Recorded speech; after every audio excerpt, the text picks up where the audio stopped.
ఉదయశ్రీ గారు నమస్తే అండి. నమస్తే అండి. మరి ఈరోజు సోషల్ మీడియాలో ఫర్నిచర్ దొంగ జగన్మోహన్ రెడ్డి అని అంటూ కూడా కొన్ని పోస్టులు కానీ సచివాలయంలో ఉన్న ఫర్నిచర్ మొత్తం జగన్మోహన్ రెడ్డి ఇంట్లోనే ఉంది అని అంటూ కూడా కొన్ని పోస్టులు వైరల్ అవుతున్న పరిస్థితి.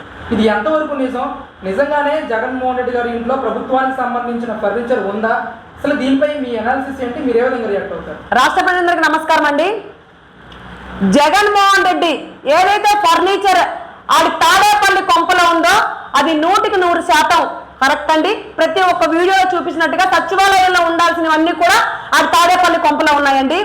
ఇదే ఫర్నిచర్ గురించి కోడెల శివప్రసాద్ ఒకానొక టైంలో ఎమ్మెల్యే, హోమ్ మినిస్టర్, ఫస్ట్గా మొట్టమొదటిసారిగా రూపాయి డాక్టర్ అతను, ఆ తర్వాత స్పీకర్, అన్ని పనులు చేసి రూపాయి డాక్టర్గా ఉండి ఎంతో మంది ప్రాణాలు పోసి ప్రాణాలు కాపాడి ప్రాణాలు రక్షించి ఒక డాక్టర్గా ప్రజల మానవ మన్యాలు పొందినటువంటి అతన్ని, మంచి వ్యక్తిని మీరు అధికారంలోకి రాగానే అసలు కోడెల శివప్రసాద్ గారు తప్పు ఏమైనా ఉందా? జగన్మోహన్ రెడ్డి ఆయన్ని పొట్టన పెట్టుకోవడం గల కారణం ఏకైక వ్యక్తి ముద్దాయిది నువ్వే.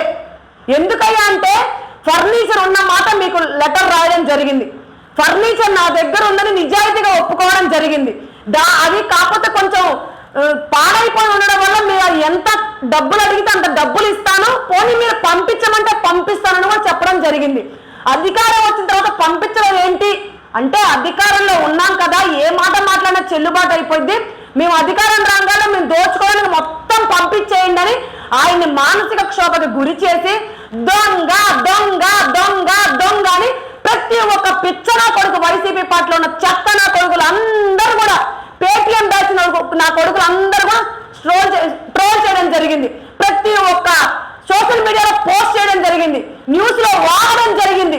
ప్రతి ఒక్క ఎమ్మెల్యే, మినిస్టర్లు, ఎంపీలు ప్రతి ఒక్కరు జగన్మోహన్ రెడ్డితో సహా కోడెల శివప్రసాద్ గారి మరణానికి మూల కారకులు జగన్మోహన్ రెడ్డి మొదటి ముద్దాయి.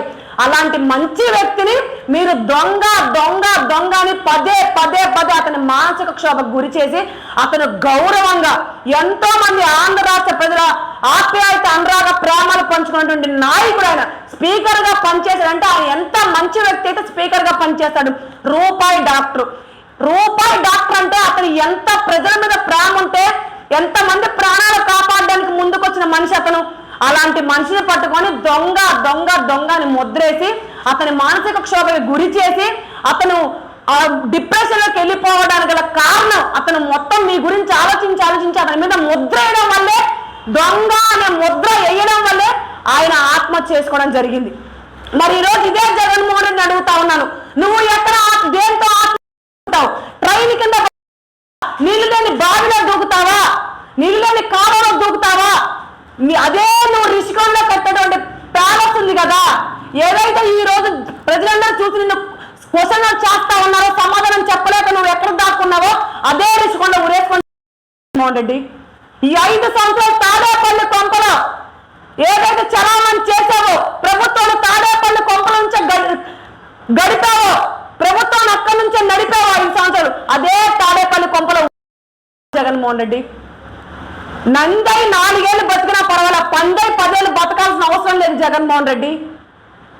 ఈ రోజు నువ్వు ఎన్ని కోట్లకి దొంగ, ఎన్ని లక్షల కోట్లు, వేల కోట్లకి దొంగవు నువ్వు జగన్మోహన్ రెడ్డి. నువ్వు నిజంగా దొంగవు కాబట్టి సిగ్గు, శరం, లజ్జ, మానం, మర్యాద ఏమీ లేకుండా అన్ని తెగిసేసి బతుకుతా ఉన్నావు కాబట్టి నీకు ఏమి చెవున పట్టదు. నీతి నిజాయితీగా బతికే వాళ్ళైతే చేసుకుంటారు, కోడెల శివప్రసాద్ లాంటి వాళ్ళైతే.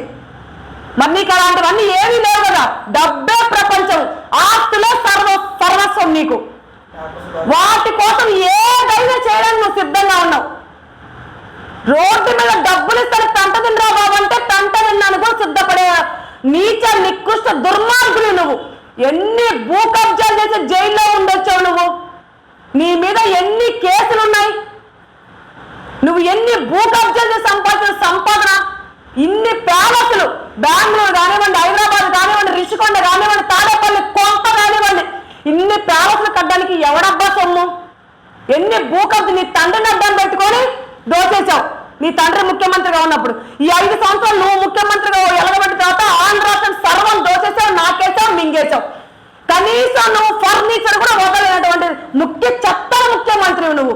సిగ్గుందా జగన్మోహన్ రెడ్డి? అసలు నువ్వు ముఖ్యమంత్రివేనా? ఏ కోణానన్నా నువ్వు ముఖ్యమంత్రి కరువుడువా? ఫర్నిచర్ ని కొంపలో పెట్టుకుంటావా? కొన్ని లక్షల కోట్లు తగలేసి ప్యాలెస్ లో కట్టుకుంటా ఉన్నావు. ఫర్నిచర్ కూడా దొంగతనం చేసే పరిస్థితికి నీచానికి దిగజారినటువంటి దుర్మార్గపు ప్రభుత్వం ఏదైనా ఉందంటే వైసీపీ ప్రభుత్వం. ఎవరైనా ఇలాంటి ముఖ్యమంత్రి ఉన్నాడా దొంగ ముఖ్యమంత్రి అంటే అది జగన్మోహన్ రెడ్డి అని యావత్ భారతదేశం మొత్తం కూడా చెప్పుకుంటా ఉంది. ₹1 డాక్టర్ని ఎట్లా అయితే కోడెల శివప్రసాద్ గారు ఆత్మహత్య చేసుకొని చంపేశారో అట్లాగే డాక్టర్ సుధాకర్ గారిని కూడా పొట్టన పెట్టుకున్నారు. 2 డాక్టర్ని వైసీపీ హయాంలో 2 డాక్టర్ని పొట్టన పెట్టుకొని మాస్క్ అయిన పాపానికి డాక్టర్ సుధాకర్ గారిని మానసిక క్షోభ గురి చేసి పిచ్చోడు ముద్రేసి రోడ్డు మీద బట్టలు లేకుండా తిప్పేసి ఆయన ఆత్మహత్య చేశారు. ఈ రోజు కోడెల శివప్రసాద్ గారు కానివ్వండి, డాక్టర్ సుధాకర్ గారు కానివ్వండి, ఏం పాపం చేశారు వాళ్ళు? వాళ్ళ నిండు ప్రాణాన్ని పొట్టన పెట్టుకున్నారు. వాళ్ళ కుటుంబాల ఉసురు మీకు తగలంటావు జగన్మోహన్ రెడ్డి. ఆ కుటుంబాల ఉసురు తగిలే ఈ రోజు సర్వనాశనం అయిపోయింది మీ పార్టీ.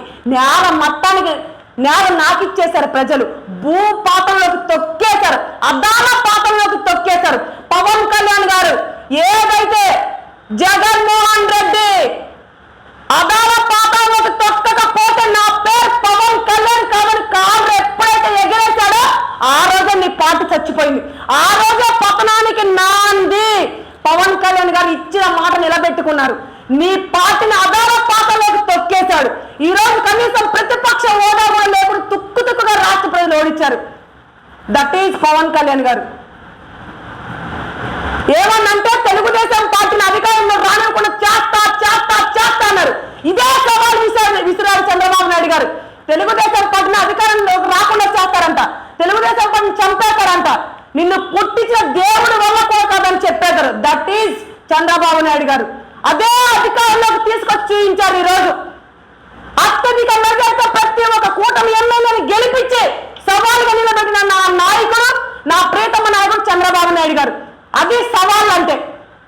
నీ వైసీపీ పార్టీలో ఉన్న ప్రతి ఒక్క చెత్త ఎమ్మెల్యే నా కొడుకులందరూ కూడా ఒకడేమో గుడివాడ గూట్లే తాగుపోతాడు, పొద్దున్న లేక కిల్లీలు కైనీలు గుట్కాలు అన్ని అలవాటు ఉన్నటువంటి ఒక కొడాలి నాని గారు చంద్రబాబు నాయుడు గారు ఓడిపోతే ఆయన గెలిస్తే ఆయన కాళ్ళ షూ తుడుస్తా అన్నాడు. మరి ఆయన గెలిచాడు, కొంపలో కూర్చొని ఏం బిగుతా ఉన్నాడు? చంద్రబాబు నాయుడు గారు కాళ్ళకు షూ తొడవచ్చు కదా, కావాలంటే నేను క్లాసులు నేను కొనిపెడతా, పాలిష్ చేయడానికి పాలిష్ బ్రష్లు నేను కొనిపెడతా, రమ్మని ఎప్పుడు వస్తాడో. వాడు నీటిపారుదల శాఖ మంత్రి, నోటిపారుదల శాఖ మంత్రి, వాడి పేరు అనిల్ కుమార్ యాదవ్. నేను ఒక యాదవ్ బిడ్డనే. ఎందుకురా బాబు వాడు మా యాదవ్ కుటుంబంలో పుట్టాడని ప్రతి రోజుకి ఒక్కసారి బాధపడతా. అంత చెత్తనా కొడుకు వాడు. అలాంటి వాడు నేను గెలవకపోతే రాజకీయ సన్యాసం తీసుకుంటా, రాజకీయాల్లో తొలగిపోతున్నాడు. మరి ఎప్పుడు తొలగిపోతా ఉన్నాడు? రాజకీయ సన్యాసం ఎప్పుడు తీసుకుంటా ఉన్నాడు? ఛాలెంజ్ విసిరామంటే ఛాలెంజ్ కట్టుబడి ఉండాలి. కట్టుబడి ఉండే నాయకుడు చంద్రబాబు నాయుడు గారు, పవన్ కళ్యాణ్ గారు అని ధైర్యంగా చెప్పగలరు.